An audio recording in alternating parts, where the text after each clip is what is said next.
Korea just had an actual Black Monday. Circuit breakers, trading halted. The US and Iran traded airstrikes over the weekend. Oil pushed to 78. And tomorrow morning, guess what? We got CPI, guys.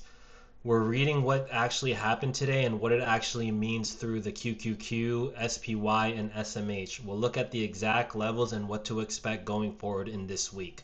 Let's take a look at what happened across the board today. The Dow ended down 0.26%. The Nasdaq lost 1.5%. The S&P lost 0.79%, and the Russell was down another 0.85%. Overall, it was a bloody day across markets. The market turmoil was mainly due to Brent oil jumping, and this was because of the Iran and US escalations.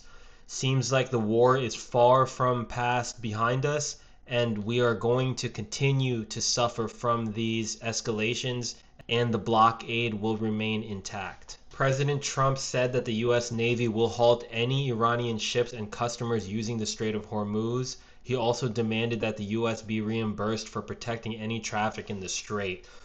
So it looks like the agreement that both sides had is completely finished, and it was really far from over as we were led to think. Now let's take a look at how the performance was based on sector. So we can see that energy was leading across the board, and outflows were led by technology. This is true on a one-day performance.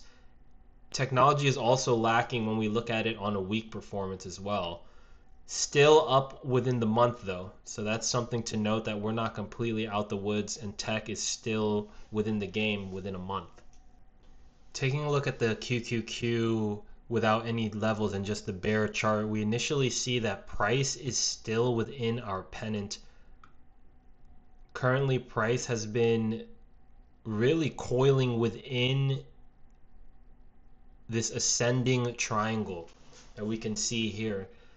The main point to look at is today's price was denied by the 8 and 20 EMAs, but we still are above the 50 EMA.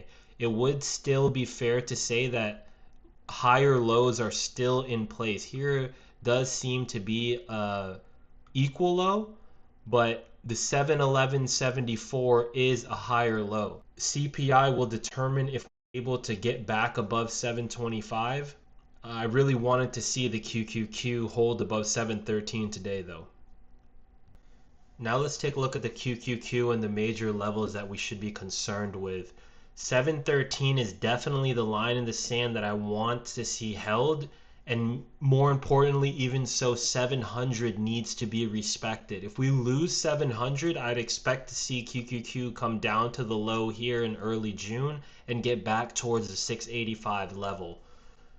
Bulls really need to get back in charge and push price back above 725, remount it, and continue to push higher if we have another chance to test this all-time high at 748.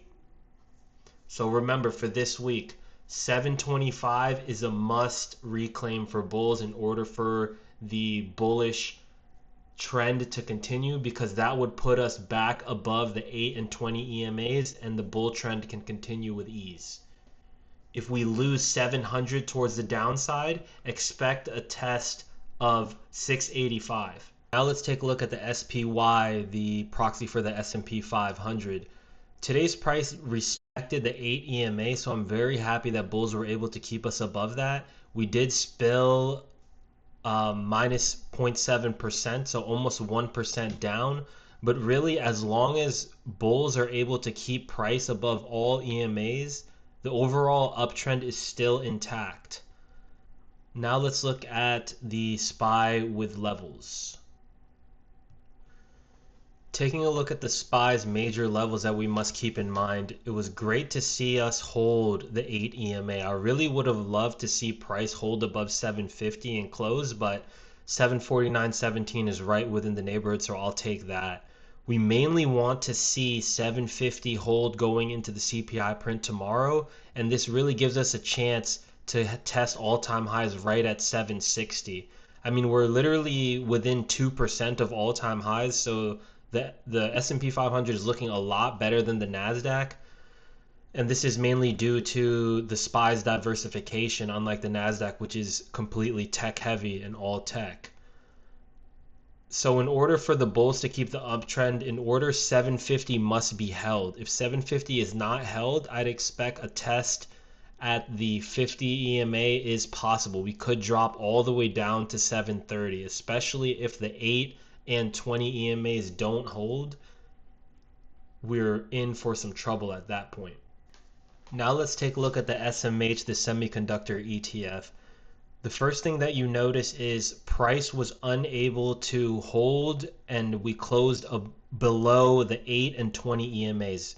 But we're sitting right on the 50 EMA, just where we were last week, where we love to see the bounce last week. We're right back to that same battleground. Bulls must hold 580.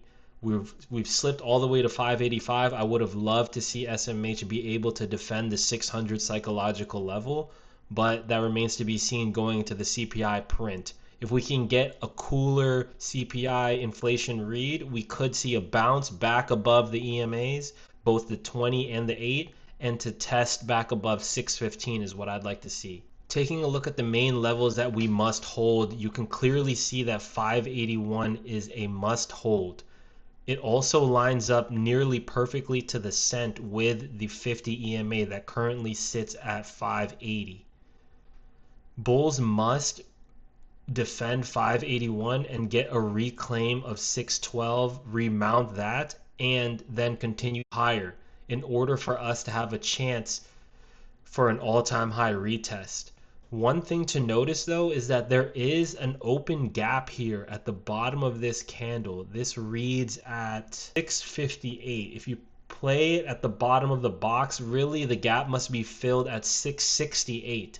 So if price is able to remount 612 and move higher and do an all-time high retest, your first battle will clearly be 650, the psychological level. But if there is an all-time high retest in place, this gap must be filled first, and 668 will need to be filled.